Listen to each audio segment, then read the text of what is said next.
והרצאות וסיורים עם תגליות. מעבר לזה, אלון הוא ארכיאולוג דגול. אני זכיתי בשנה שזכיתי לעבוד אצל אלון, זכיתי ללמוד הרבה על ארכיאולוגיה, ממש מעצות שאלון היה אצלנו כל פעם בשבוע שהיה מגיע לחפירה בבית שמש. אלון גם עשה סקר חשוב מאוד באזור מפת גזר ופרסם את זה בדוקטורט שלו, וחפר גם כמה אתרים גם באזור ההוא וגם באזורים אחרים. על אלון אפשר לדבר עוד הרבה, נכון? אבל הזמן שלנו קצר, אז אלון בבקשה.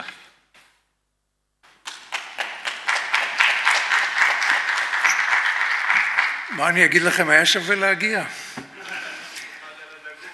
לפני שאני אפתח בכמה מילים, אנחנו פותחים בשתי הרצאות באנגלית. מי שצריך תרגום סימולטני, זה הזמן שלכם להתארגן על העניין, כדי שלא תפספסו את התחלת ההרצאות. כפי שאהרון אמר, הכותרת של המושב הנוכחי היא אתרים ארכיאולוגיים במעבר, כשהמעבר הוא לא רק מעבר פיזי בין חבל ארץ אחד למשנהו, הוא יכול להיות גם מעבר בין זמנים, בין תקופות, ומעברים מכל סוג.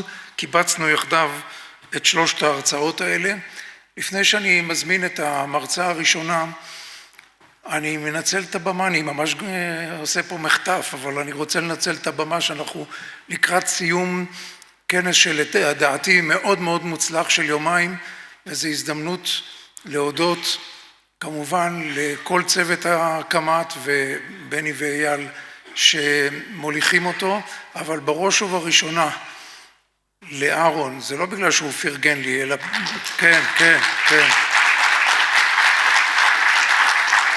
אין לכם מושג כמה עבודה נדרשת כדי להרים תוכנית כזו, אין לכם מושג כמה בלת"מים, מה שקוראים בעברית היומיומית, בלתי צפויים מראש, הוא היה צריך להתמודד שינויים ולעשות ראי-ארגון של תוכנית כזו עם פעמיים שהיא נדחתה. אין לכם מושג כמה אנחנו, המרצים ויושבי הראש, חבורה של פרימדונות, כל אחד עם הצרות שלו וכל אחד עם הצרכים שלו, ואהרון בשקט סטואי ממש, ידע להתמודד עם הכל בצורה מאוד מאוד נעימה ויפה, וגרם לכולם להיות מחויבים לאירוע הזה, ואני חושב שחלק גדול מההצלחה שלו היא בזכות הניהול המדעי, אני אומר ללא כחל וסרק, המופתי של העניינים בידי אהרון, אז תודה רבה לך.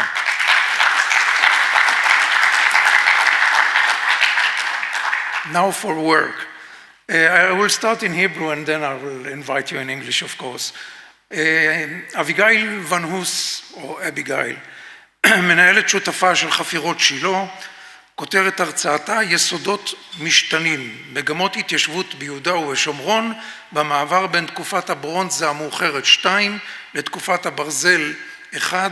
שימו לב, זה נושא שנמצא בליבת המחקר מאז שנות ה-80 ועדיין יש מה לחדש בו בלי עין רעה. Abigail Van Huss is the co-director of the excavation at Tel Shiloh. She is also involved in archaeological work at Khirbet El Rafid, Khirbet Uja El Fauka, and Fatzael. Abigail has a PhD in archaeology from the University of Ariel, or Ariel University. I invite Abigail to present her talk.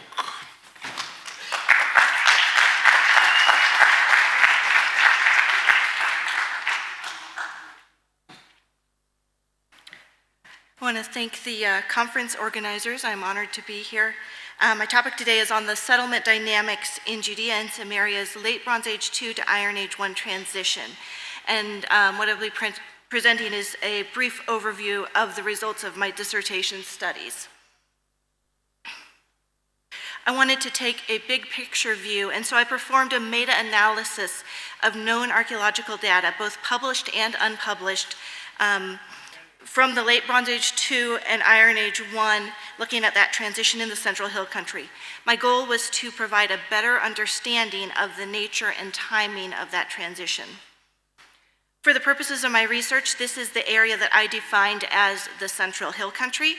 This is an east-facing map, so you can see the Dead Sea in the upper right corner and the Mediterranean in the lower left corner. It just fits best in the screen doing it that way. The area outlined in green represents the central ridge that runs approximately north-south through the Central Hill Country. Within the defined area, I documented a total of 233 Late Bronze Age 2 and Iron Age 1 sites. These include both excavated and surveyed sites. Of these, 67 sites dated to the Late Bronze Age 2, including 14 whose occupation did not continue into the Iron Age 1, and 53 that were occupied in both the Late Bronze Age 2 and the Iron Age 1. There were 220 sites in the Central Hill Country in the Iron Age 1, including 167 sites that were unoccupied in the Late Bronze Age 2, but were occupied in the Iron 1, and of course those same 53 sites that were occupied in both periods, so you can see that number on both lists.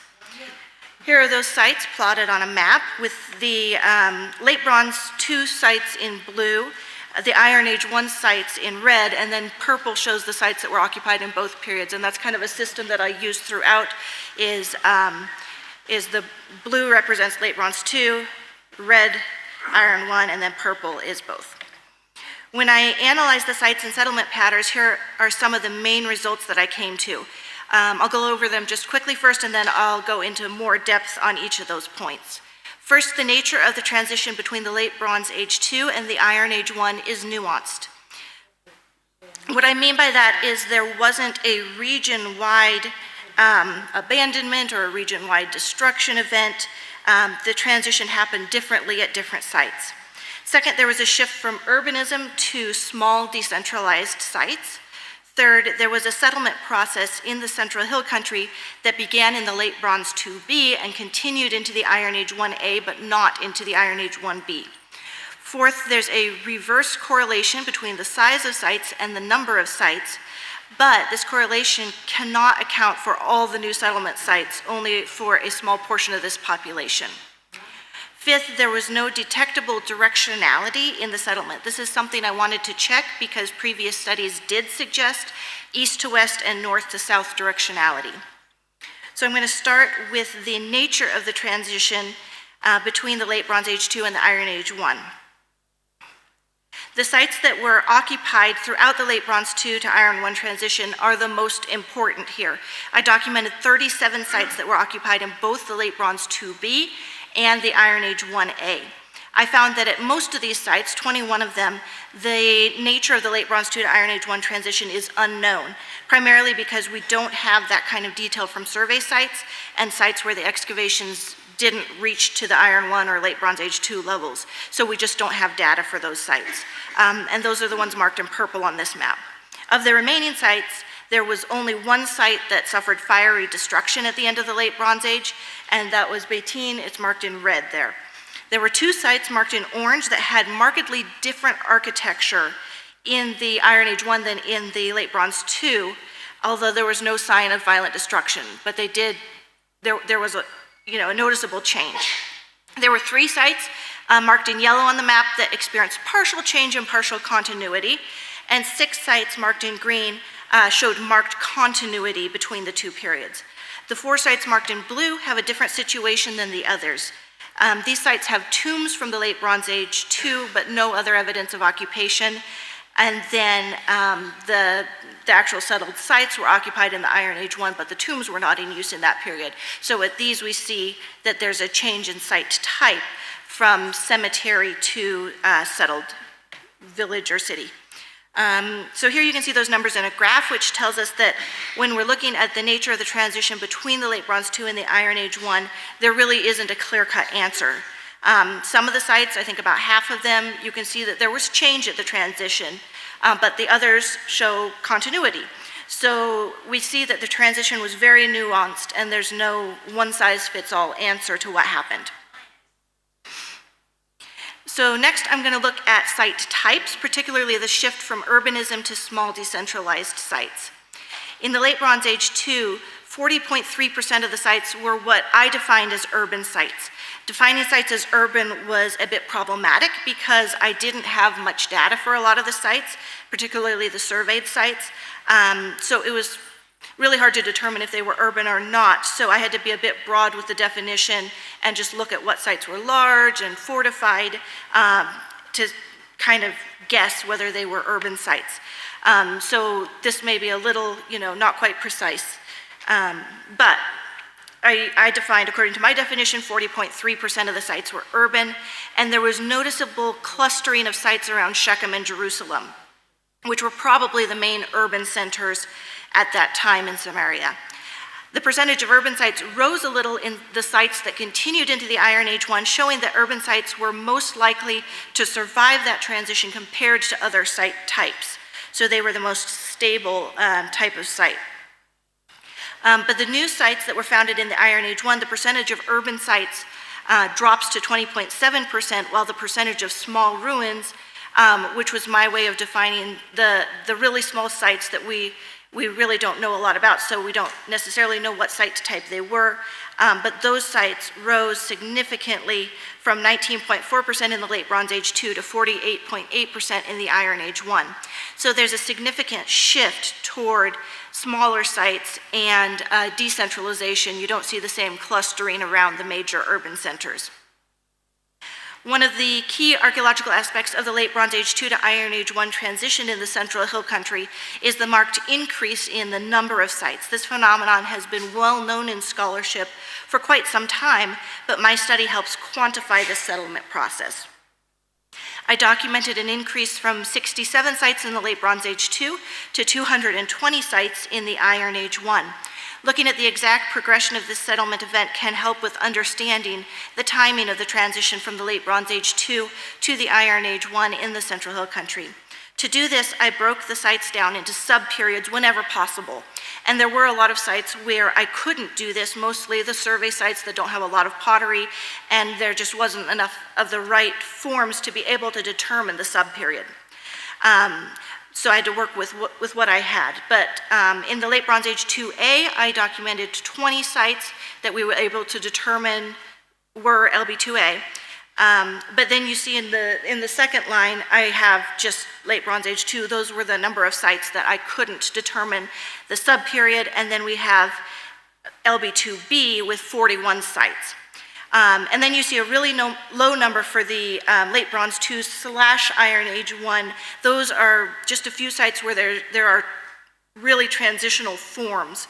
Of course, there were probably a lot of other sites that continued through that transition, and I already talked about some of those sites, but that's just the number where I was able to identify pottery that was transitional.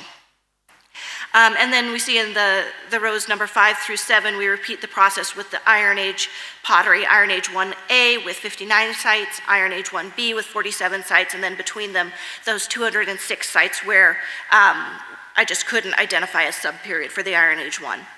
For the sake of analyzing these numbers, I'm not going to look at those 6 LB2 Iron 1 transitional sites because that number is artificially low. The numbers, of course, for each sub-period are also artificially low because the undetermined sites obviously belonged to one or the other sub-period or both, but we just don't know which ones. So it's important to keep in mind that as we look at the following maps, they don't tell the whole story, just what I was able to determine for sure. So here are the known sites in the Central Hill Country that date to the Late Bronze Age 2A.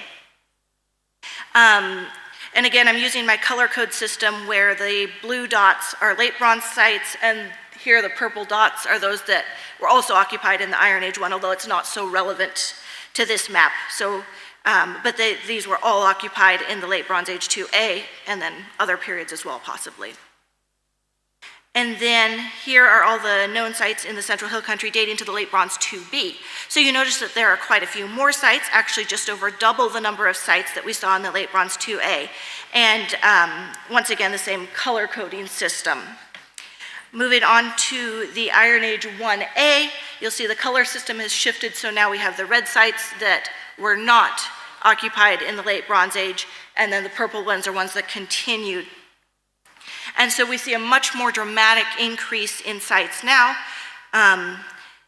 But then when we move on to the final slide in the progression, this features all the identifiable Iron Age 1B sites in the Central Hill Country.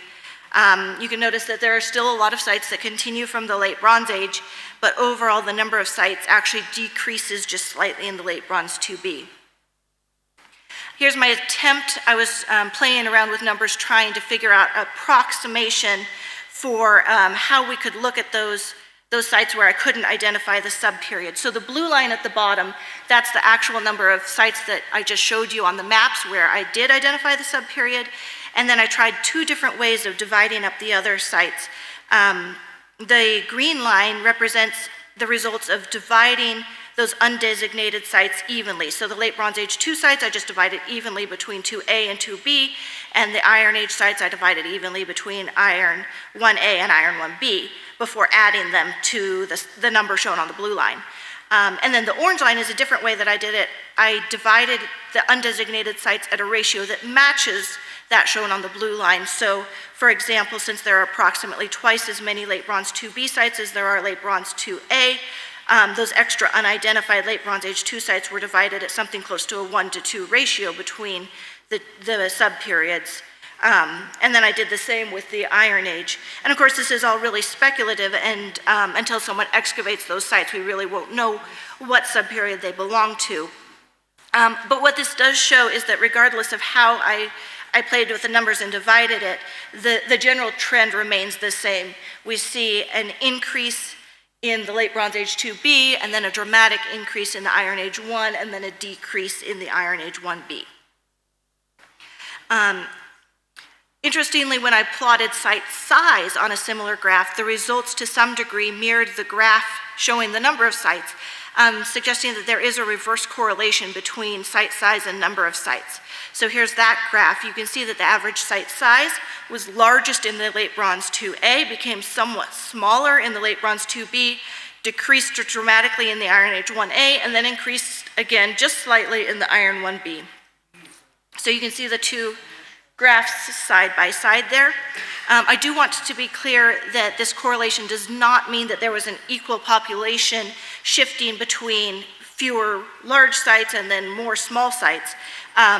In my studies, I didn't include population estimates, but I read the scholars who did work on that, and there seems to be general agreement that there was a noticeable increase in population in the Iron Age 1A. So even though the sites were larger in the Late Bronze Age, that doesn't account for the population in the Iron Age 1. Finally, I want to talk about directionality in the settlement process.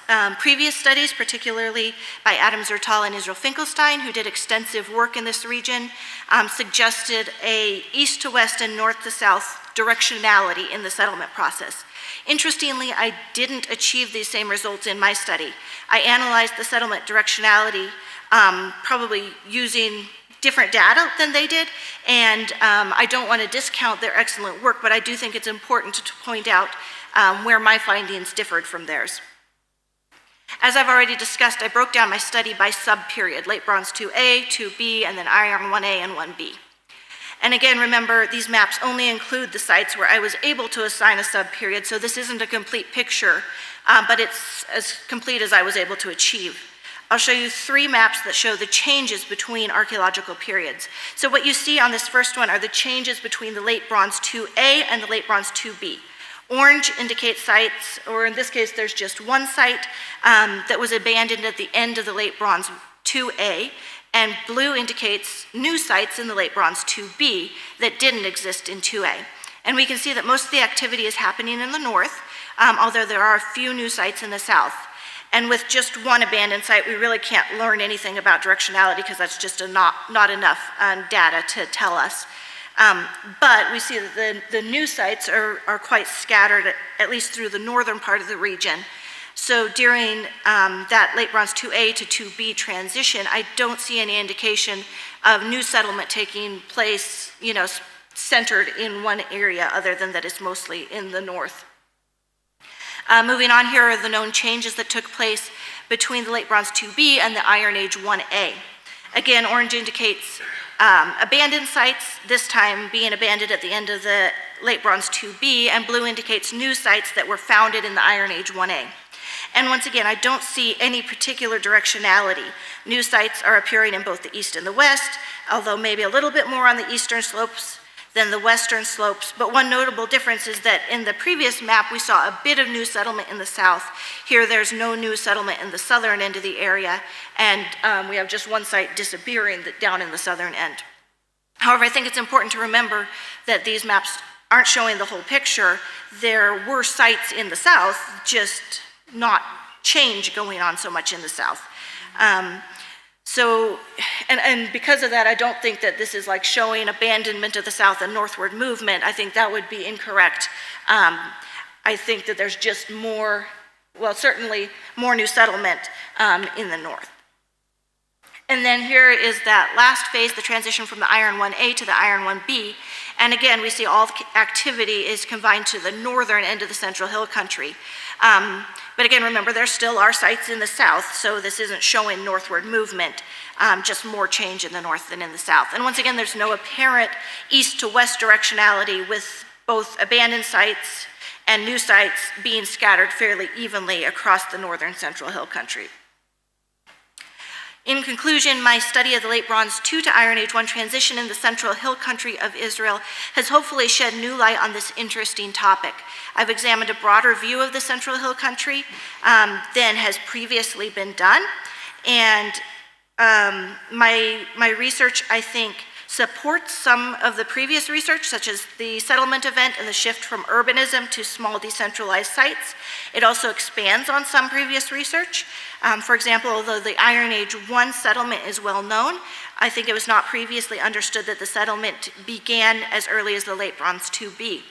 Finally, my study challenges some previous research, as in the question of directionality in the settlement event, which previous scholars have noted and I wasn't able to detect in my data. My hope is that the data I have collected and analyzed is useful in the future study of the archaeology of Judea and Samaria. Thank you.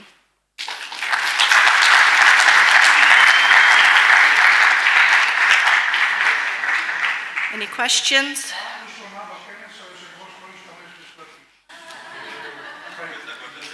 First time, I didn't use those signs.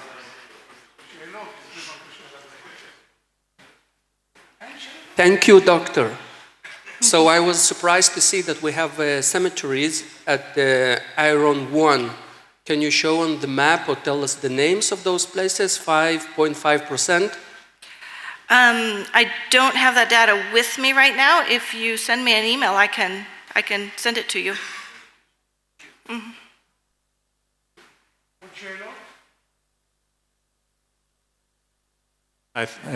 Thank you, Abigail. I wonder if I understand the last slide.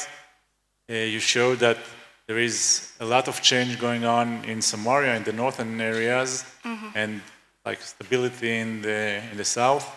Do you have some explanation why things are changing in Samaria and not in Judah? Well, for one thing, there is very little. There are sites in the south, but very few compared to in the north, and I think that's a climatic thing. And possibly also, I got into this a little bit in my research, where we see that there are fewer sites. Sometimes there's more nomads who don't leave an archaeological trace. And so we don't see the full picture with settled sites. And of course, you can't really say anything about nomads if you don't see them archaeologically, except that it's good to understand that there might be more people than you realize. We just don't have the data for it. And so I think that we do see a large part of the settlement happening in the north, mostly because there are more settled sites there. But whether there was change going on in the south or whether there was more stability, it would depend on whether there's nomadic change going on, I think.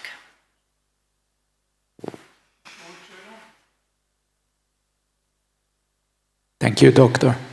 Can you add some meaning to the expansion of the Iron 1A population? There have been a lot of... Or to the change in in the type of the sites, of course. Yeah, so we see this shift, and I think we understand the Late Bronze Age best from the Amarna letters that give us a little glimpse, at least of the Late Bronze 2A, where we see the city-state system in place. And so it's generally understood that that system kind of dissolves, and then there's something else going on. Of course, this is often attributed to Israelite settlement, and there's a lot of different views on that, whether there's a conquest, like you read in the Bible, or whether there is, just shifts in local population. My theory, but I can't prove it, is that there were nomads, even in the north, who settled down in the Iron One, and that would explain the settlement and the apparent increase in population, but not necessarily a real increase if they were already there as nomads. Thank you. There are LB1 sites. LB1, you spoke about LB2, LB2A. Oh, yeah. LB1, in this area, Judea and Samaria, there are sites that you know about? Sorry, what, 81 sites? Late Bronze 1. Oh, LB1. Yes, there are LB1 sites, but it wasn't part of my research, so I didn't study them. But yes, there are some LB1 sites. As you move along in the time frame, did you find it a little unusual that, if I understood your results, that there was a decrease in urbanism and an increase in decentralization? I would think it'd be the other way around. No, I think that makes sense. When you have the city-state system of the Late Bronze Age, you have centralization, organization, you have a government system in place. And when you lose that, then everybody's kind of scrambling and on their own a little bit more. And so I think it goes together.